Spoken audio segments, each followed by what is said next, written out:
sommes à l'association Le Nid à Strasbourg. Aujourd'hui, journée nationale pour l'abolition du système prostitueur. Isabelle Collot, vous dirigez ce nid. Ici, on accueille des hommes et des femmes qui se prostituent.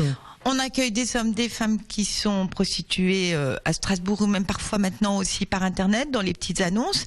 Ça peut être aussi les familles des personnes prostituées, des clients prostitueurs. Une dizaine sur une année viennent ici pour différentes questions. Donc toute personne qui de près ou de loin s'intéresse à la prostitution, y compris parfois des étudiants pour des recherches, des travaux scolaires. Pourquoi utilise-t-on le terme de prostitueur ?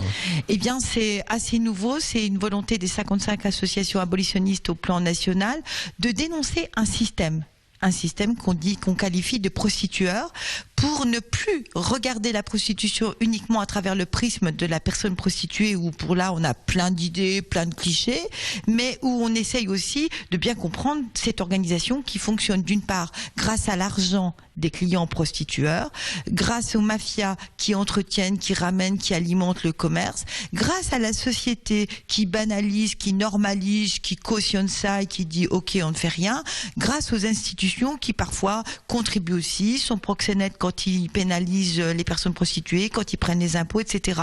Donc c'est un système où on a 4-5 acteurs qui sont concernés. Et il n'y aurait pas de prostituées sans clients ?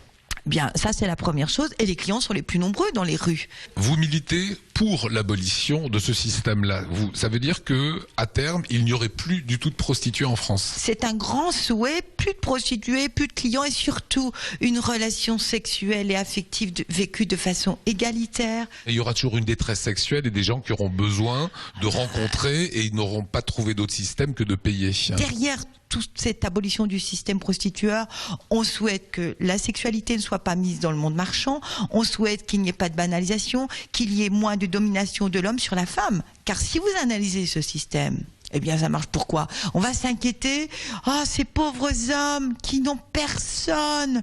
Il faut bien qu'il y ait des femmes qui se sacrifient, parce que finalement c'est bien ça. Ce qu'on veut pas faire, on le donne à d'autres. L'autre voie qui est souvent évoquée, c'est le retour des maisons closes. Retour des maisons closes, oui, là aussi ça revient régulièrement comme ça. C'est encadré, c'est une cage dorée. Mais derrière cette cage, qu'est-ce qu'il y a ? On a des entrepreneurs dans l'industrie du sexe. Ça s'appelle des proxénètes. C'est des gens qui font du business. Alors, pour vendre leur business, ils vont vous dire, n'ayez crainte. La chair fraîche qu'on vous offre, elle est contrôlée, labellisée. On a fait les contrôles médicaux. Qu'est-ce que vous entendez des personnes prostituées qui sont dans ces maisons closes en Allemagne ou en Hollande ? Elles vous disent qu'il y a de moins en moins de contrôle. On y échappe, on les trompe, etc. Donc ça se fait plus. Mais on continue de faire croire pour que le client soit rassuré. Imaginez, il rentre chez lui, sa compagne et tout. Il faut quand même pas la contaminer au cas où. Donc il faut, et puis discrétion, etc. Banaliser. Une personne prostituée qui est dans une maison close, il faut savoir que pour elle, pour que ça devienne rentable, si elle n'a pas été ramenée par des mafias, minimum tous les jours, 3 clients. C'est seulement après 3 clients qu'elle aura plus à payer ce que lui coûte sa location, les produits d'entretien. Tout se paye à l'intérieur. Dans la maison close, tu as de moins en moins de choses sur toi. Tu es de plus en plus exposé.